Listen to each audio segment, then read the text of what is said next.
নমস্কার, কেমন আছো সবাই? অন্য লাইফস্টাইলে আরেকটা নতুন ব্লগে তোমাদেরকে স্বাগত জানাই। আজকের হলো রবিবার আর এখন কিন্তু ঘড়িতে প্রায় ওই ৬টা ১৫ মতো। আর এই যে ধানের তলাটা না আগের দিনে বাবা যেটা ফেলেছিল তো সেটাই কিন্তু এত সুন্দর হয়ে উঠেছে। আর মাঠের দিকে আসলে না পুরো যেন মনটা জুড়িয়ে যায় একদম, কোনো কাজকর্ম বাদ দিয়ে। আর এই যে এখন একটুখানি বেগুন তুলে নিচ্ছি। এই বেগুন হচ্ছে একজন আমাদের পাশের বাড়ির মামি হয় আর কি আমাদের।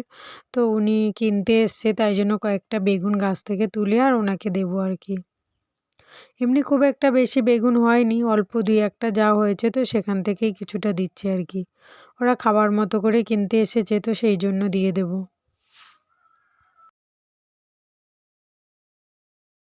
আর এগুলো যেহেতু মা-বাবাই মেপে, মেপে দেয় তো সেক্ষেত্রে কিন্তু আমাকে খুব একটা দিতে হয় না। তো আজকে যেহেতু মা দিতে গেছিলো আলু বাগানে জল তো সেই জন্য মানে আলু লাগানো হবে আর কি, একটু পরেই আমরা যাব আলু লাগাতে। তো সেই জন্য মা বলল যে তুমি দিয়ে দাও, তো এই জন্য পরে আমি একটু মেপে দিলাম। আর যা নিতে এসেছিলো তার থেকে কিন্তু অনেকটাই বেশি দিয়ে দিয়েছি। আর তারপরে এখানটাতে আমরা কিন্তু আজকেরে কিন্তু সকালবেলাতে ভাত রান্না করিনি। কালকেরে ভাত ছিল সেটাকে জল দিয়ে রেখেছিলাম। তো আর আলু ভাজা করেছিলাম, ওই দিয়ে সবাই খেয়ে নেবে। আর ওই মামিমা এসে ওনাকে একটুখানি মুড়ি আর আলু ভাজা দিলাম যে উনি একটুখানি খাবে। কেন আমরা আবার এক্ষুনি আলু লাগাতে যাব সবাই মিলে। আরও একজন আসবে তো সবাই মিলে কিন্তু যাব। তো সেই জন্য তাড়াতাড়ি করে কিন্তু খেয়ে নিচ্ছি, নিয়ে তারপরে আমরা যাব। আর বাবার জন্যও কিন্তু একটু আলু ভাজা তুলে রেখে দিচ্ছি, কারণ বাবা তো বাড়িতে নেই, কাজে গেছে, আসলে খাবে আর কি। আর এই যে আগের দিন রাত্রে আলুগুলো কেটে রেখেছিলাম তো সেই এই যে আলু কাটাগুলো দেখো ৩টে হয়েছে, আর একটা কিন্তু আগে বাবা দিয়ে এসছে আর কি সকালে। দিয়ে উনি কাজে গেছে আর আমরা এই ৩টে নিয়ে যাব। আর যেহেতু অনেকটা আলু তো তো আমরা তো ২-১ জন মিলে তো লাগানো যাবে না, আরও একজনকে বলা হয়েছে, উনিও কিন্তু এসেছে। আর বাবানের সাথে নিয়ে তো আমি তো কিছুতেই লাগাতে পারবো না, তো সেই জন্য করে কিন্তু ওনাকে ডাকা হয়েছিল। এই যে এসছে দেখো, ওই ভাবিটার মা করে এগুলো নিয়ে যাচ্ছে আর বাদবাকি একটা থাকবে ওটা পরে নিয়ে যাবে। তো ওরা মাঠে চলে যাক, আমি একটু পরেই যাব। কেন বাবান আছে তো ওই জন্য বাবানকে নিয়ে যাব, তো সেই কারণের জন্য আর কি। তো ওর জল টল গুছিয়ে নিয়ে যেতে হবে, ওরা চলে যাক, আমি একটু পরেই যাব আর কি।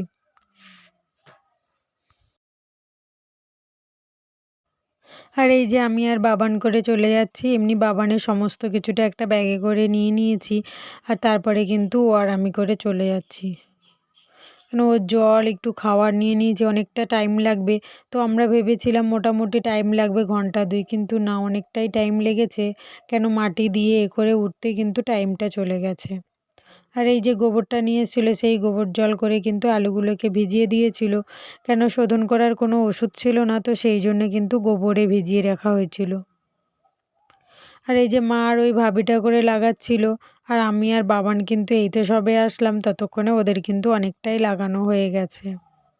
তো আগে সবাই মিলে আলুটাকে ভালো করে লাগিয়ে নিই, তারপরে কিন্তু মাটি দেওয়া হবে আর কি। আর বাবান তো এসেছে মানে ওর পিছনে একজন লোক লাগবে, ও তো শুধু আলুগুলো তুলতেই থাকবে। তো ওই জন্য ওখান থেকে জেঠুকে আর ওর ছোটো মাকে ডাকলাম যে ছোটো মা ওকে পাহারা দেবে আর আমি কিন্তু একটু আলু লাগাবো আর কি।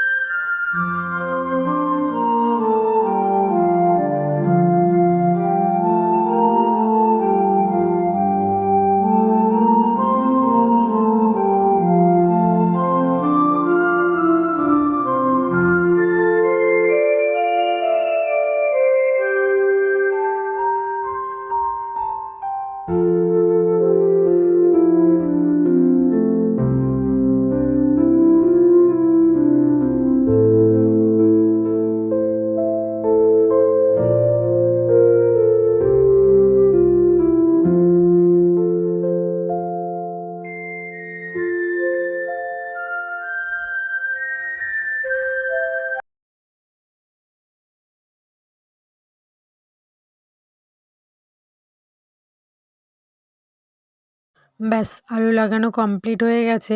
এবারে দিয়ে দেবো মাটি। মাটি জেঠু আর মা করে কিন্তু একটু কোদাল দিয়ে দিচ্ছে, আর কোদাল যেহেতু ছিল না তো সেই জন্য আমি হাত দিয়ে দিচ্ছিলাম।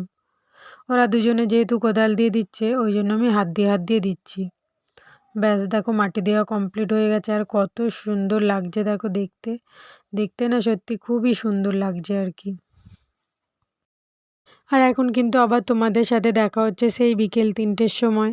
আর আজকে যেহেতু আলু লাগিয়ে বাড়িতে আসতে না অনেকটাই বেজে গেছিলো, প্রায় 11:15 মতো হয়ে গেছিলো। তো সেই জন্য কিন্তু তোমাদেরকে আর কোনো রান্নার ভিডিও, রান্নার কিছুই শেয়ার করতে পারিনি। আর খাওয়া দাওয়া করে তারপরে কিন্তু আবার চলে এসেছি মাঠে। কেন এখন যেহেতু মাঠের কাজ এখন অনেক বাকি আছে, তো সেই জন্য। আর এই যে এখন এখানটাতে আলু লাগানো হবে, তো সেই জন্য আমি আর মা মিলে না এই নাড়াগুলোকে ভালো করে কেটে নিচ্ছিলাম। এই আলুটা কিন্তু কোনো চষার ব্যাপার নেই, খদে লাগানো হবে, তো সেই জন্য শুকনো মাটির উপরেই কিন্তু লাগিয়ে দেওয়া হবে আর কি। আর দিয়ে ওই খদ সার চাপা দিয়ে তার উপরে খড় চাপিয়ে দেওয়া হবে। পুরো খুব ইজি আর কি এটা লাগানো, এতে কোনো ঝামেলা নেই, কোনো কষ্টও নেই, কোনো পিলি টানারও ব্যাপার নেই, কোনো কিছু নেই। আর এই মাঠটাতে না সর্ষে লাগানো হয়েছিল, তাই কিছুটা জায়গা সর্ষে মেরে দিয়ে আর আলু লাগানো হবে। কেন কি সর্ষে গাছও কিন্তু বেরিয়ে গেছে, কিন্তু কিছু করার নেই, আলু তো বেশি হয়েছে, তো সেই জন্য এখানে কিছুটা দিয়ে দেওয়া হবে আর কি। যতটা হয় ততটা দিয়ে দেওয়া হবে, তো ওই জন্য সর্ষে গাছগুলোও কিন্তু মেরে দিলাম। আর দিয়ে ভালো করে কিন্তু এই যে নাড়াগুলো দেখো কেটে নিচ্ছি, নিয়ে কিন্তু তারপরে এটাকে নাড়াগুলো পরিষ্কার করে দেওয়া হবে।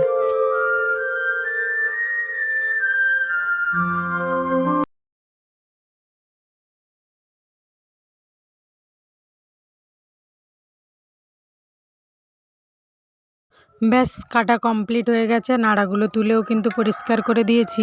আর দিয়ে দেখো এই জায়গাটা এই যে কত সুন্দর দেখাচ্ছে।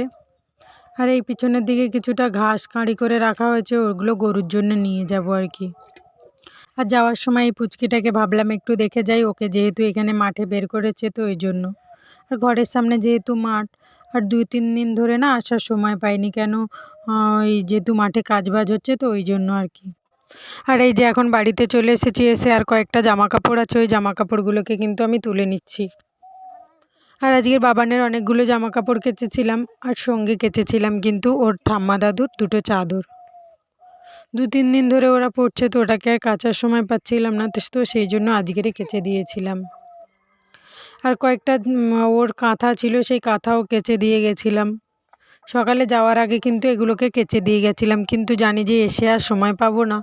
আর এখন যে শীতকাল তো রোদ উঠতে উঠতেই কিন্তু চলে যায়, তো সেই জন্য তাড়াতাড়ি করে ওটাকে মেলে দিয়ে গেছিলাম, না হলে বাবান আবার রাত্রিরে পড়বে, তো সেই জন্য।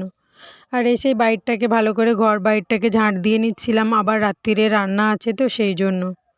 তো ঘর বাইর ভালো করে ঝাঁট দিয়ে নিয়েছি। আর এই যে ওই শাকগুলো দেখছো বাবা এনে দিয়েছিল চপ খাবে বলে, ওই তেতো শাক আর কি, হেলেঞ্চা।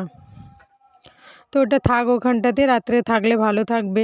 আর যেহেতু কুয়াশা তো থাকলে মানে কুয়াশায় থাকলে আর কি ভালো টাটকা থাকবে, তো সেই জন্য ওখানে রেখে দিলাম। আর তারপরে কিন্তু আমি রাত্রে রান্নার জন্য সমস্ত সবজি টবজি সব কেটে নিয়েছিলাম। আর আজকে রাত্রে না রান্না করব একটুখানি মাংস। আর অনেক চিংড়ি মাছ নিয়ে এসেছিলো আমাদের পাশের বাড়ি একজন দিদা আর কি, এই ছোটো চিংড়িগুলো দিয়ে গেছিলো, তো এগুলোকে আমি হালকা গরম করে আর রেখে দিচ্ছি। যখনই একটু বেশি চিংড়ি হয় না তখন একটুখানি হালকা ভাপিয়ে নিয়ে রেখে দিই, আর পরের দিন সকালে এটাকে শুকিয়ে নেব।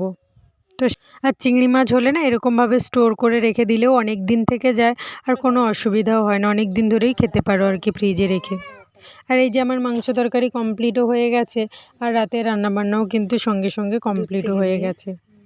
আর আমাদের যে উনানটা ভেঙে গেছিলো না, ওই উনানটাকে দেখো কত সুন্দর করে করেছে মা আবার নতুন করে, তো সেই ভিডিওটা কিন্তু তোমাদেরকে আর দেওয়া হয়নি। আর এখন কিন্তু ঘড়িতে প্রায় ওই 9টা 15 মতো, এখন আমরা রাতের খাওয়াটাকে সেরে ফেলছি। আর আজকের কিন্তু এসছে আমাদের 2জন অতিথি, এই যে সামনেই দেখো।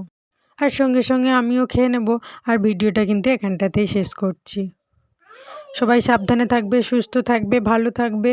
আর ভিডিওটা কেমন লাগলো অবশ্যই কমেন্ট করে জানিও, আর ভালো লাগলে লাইক অ্যান্ড সাবস্ক্রাইব করে দিও।